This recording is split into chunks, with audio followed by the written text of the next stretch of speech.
Vamos a darle la bienvenida a Bernardo Luján, que como siempre nos acompaña para contarnos temas del corte empresarial y obviamente de los términos legales de esas empresas. Bernardo, bienvenido. Muchas gracias, Alejo. Pues en las últimas semanas hemos estado hablando de las asambleas de accionistas, puesto que pasó el tiempo en donde normalmente se deben reunir cada año. Pues hoy vamos a hablar de un tipo de empresa que es el tipo familiar, que es tan común. Usted ahorita antes de empezar el programa nos estaba dando un dato a priori de más o menos cuánto es el porcentaje de las empresas familiares en el mundo.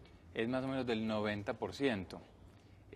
Las empresas familiares son usualmente, primero las que decía Ricardo ahorita hablando fuera de cámaras, son las que realmente mueven el mundo. Pocas empresas, o poco es el porcentaje de participación de empresas que no son familiares porque terminan por ser conformadas por grupos de inversionistas, pero realmente la mayoría es de empresas familiares. Y de esas empresas familiares un gran porcentaje no pasa a la segunda generación porque se mueren en la primera y un porcentaje todavía menor alcanza a pasar a la tercera generación. Luego, la vida de las empresas familiares es muy corta porque usualmente no se manejan bien los problemas. Claro. ¿Cuándo podríamos considerar que una empresa es familiar? Para mí la verdad es que usualmente todos son familiares. Desafortunadamente el concepto puede variar y eso sería lo que estaría determinando si una empresa es familiar o no. Son dos conceptos los que yo aplico para determinar si una empresa es familiar. Una, que trabajen los de la familia, y dos, porque simplemente sea una actividad comercial desarrollada por varias personas de una misma familia. O la otra es que los socios, oficialmente conformados como tal, sean de una de determinada familia, ya sea o padre con esposa e hijos, o parientes entre sí, o que vayamos trasladando a una generación siguiente, las empresas que inicialmente eran de 2 o 3 amigos terminaron por ser de sus hijos y entre sí son familias las que ya hoy en día son dueños de esta empresa. Entonces termina por ser o de 1 o de 2 o de 3 grupos familiares o de un solo grupo familiar que no solamente serían los dueños de la empresa, sino además quienes trabajen allí. Como asesor de empresas que usted lo ha sido, ¿qué opinión le merece este tipo de empresas familiares? Primero, me merece muy buena empresa, me merece muy buen concepto. Las empresas familiares son la mayor cantidad de empresas y creo en las empresas familiares. Sin embargo, tengo un concepto de empresa familiar que difiere de la de muchas personas y creo que si nosotros miramos la empresa como trabajadero o como inversión, el concepto va a aplicar tanto, que hace que nosotros tengamos o no una política para vincular o no familiares. Entonces, si nosotros lo contemplamos como un trabajadero, simplemente yo estoy conformando una actividad o creando, dándole forma a una actividad para vincular a familiares míos, ya sea esposa, hijos, parientes, que hoy en día no están haciendo nada y simplemente quiero darles la oportunidad de que tengan ingresos por medio de esta empresa o que pudiendo estar haciendo otra cosa en otro lado, vengan acá, den sus conocimientos o brinden sus conocimientos y obtengan sus ingresos de cuenta de eso. Eso es un concepto de empresa familiar. Hay otro concepto de empresa familiar que a mí me parece supremamente interesante y es cambiar el trabajadero, que es el ejemplo que acabo de poner anteriormente, por el concepto de inversión. Entonces, es una empresa familiar, pero donde no necesariamente por el hecho de ser familia se tiene derecho a trabajar allá. Esta es mucho más sana.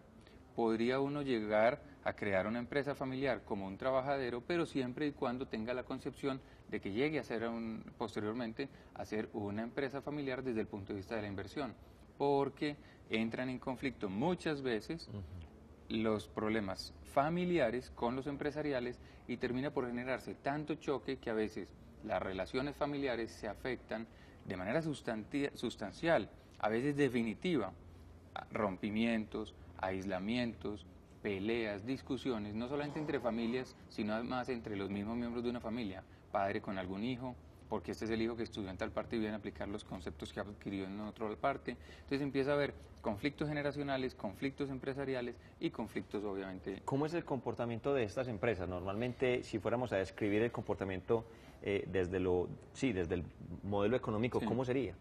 Yo te diría una palabra: informalidad. ¿Cuál es el problema más grande de las empresas familiares? Que son informales, porque informalmente se crean, pocas empresas familiares se crean de una manera formal, porque usualmente empiezan es con la actividad de la persona que hoy llamaríamos fundador, que es quien conoce el negocio, estaba trabajando en otra parte, aprendió un determinado oficio, o lo estudió, o lo conoce por cualquier otra razón, viene y empieza con su propia actividad, luego le va diciendo a la esposa que venga y le ayude como su secretaria, al hijo, ve, ya que no estás haciendo nada, que saliste del colegio de la universidad, ¿por qué no me vas y me haces esta vuelta? Y empiezan a vincular poco a poco a las diferentes personas o miembros de la familia, y estas personas son las que con el paso del tiempo van llevando, digamos que no solamente el conocimiento y experiencia que tenían, sino además la fuente generadora, no solo de ingresos, sino de conflictos familiares y empresariales. Bueno, sí, de pronto el fundador, porque pasa muchas veces que el fundador cuando empezó a hacer el ejercicio de empresa no lo había visualizado de esta manera. Si él no tiene ese comportamiento del ejercicio del trabajo como empresa familiar, ¿cómo se puede lograr para que la empresa se encamine hacia eso, hacia una empresa constituida como empresa familiar? Bueno, a mi juicio solo basta con una sola cosa, y es lo que yo en algunas oportunidades en las asesorías que tengo en la oficina le comento a la gente. ¿Cómo sacaría usted miel de un panal? ¿Cómo la sacarías vos? Yo te la resuelvo de una vez porque obviamente el tiempo es poco. Con mucho cuidado.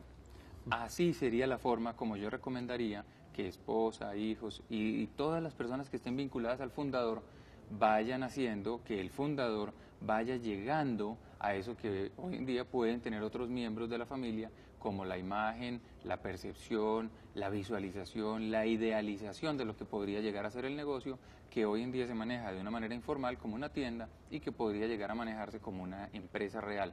Entonces, ¿cómo se recomendaría de mi parte para que las personas allegadas al fundador llevaran a que el fundador cambiara su percepción de cómo se debe manejar la empresa, porque él con absoluta seguridad está convencido de que la empresa se maneja hoy en día muy bien? La idea es hacerlo con mucho cuidado, es convencerlo. En alguna oportunidad un amigo me decía de la diferencia tan grande que hay entre vencer y convencer, y yo personalmente creo en esa diferencia, y es convencer es llevarlo con esta persona hasta un punto, vencer es simplemente por manejos de poder llegar fuerza, a que una persona sin el convencimiento llegue a una determinada conclusión. Creo que hay que convencer. Usted lo mencionó ahorita, ¿cuál es el papel que juegan las esposas y los hijos de esas empresas familiares? Para mí es uno, fundamental. Primero, acompañar. No es cuestionar, sino aportar. Muchas veces, esposa o hijos terminan por cuestionar y ahí es donde se generan rompimientos con el fundador, porque empiezan, como se les ha aislado en la comunicación, se les ha aislado en la información de la compañía, ellos terminan por generar, uno, un choque por desconocimiento, o también pueden terminar por generar un aislamiento, porque dicen nunca se me ha tenido en cuenta, yo simplemente pido la plata del mercado. Entonces, consideraría que el papel de las esposas y de los hijos es acompañamiento, pero llevando a que por convencimiento el fundador les tenga en cuenta para que se forme realmente un grupo de trabajo alrededor de esa compañía y empiecen no solamente a criticar lo que dice el fundador, porque ahí empieza a defenderse de que es que el negocio lo creé yo, a dónde que vienen ustedes ahorita a criticarme, yo soy el que conoce cómo se hacen las cosas, ¿por qué voy a traer gente externa? Entonces empieza a generar una defensa alrededor de lo que fue su idea, cuando es esa idea la que ha permitido que una familia económicamente llegue al punto donde está hoy en día. Bueno, pues ahí les tenemos una invitación para las personas que tal vez digan, hombre, yo sé hacer algo, yo puedo montar una empresa familiar, pues hágalo. Las cifras no mienten y son muchas las personas que realmente lo están haciendo y están triunfando. Y obviamente hay muchos aspectos legales que hay que tener en cuenta y para eso está Concertación Empresarial. Llamen, piden la cita, ya con muchísimo gusto los atendemos y procuraremos resolverles las dudas. Alrededor de las empresas familiares hay muchas cosas muy buenas. Creo que podríamos estar hablando un par de programas de esto porque hay cosas muy buenas alrededor de este tema. Dentro de 15 días continuaremos precisamente con este tema, Bernardo. Muchas gracias.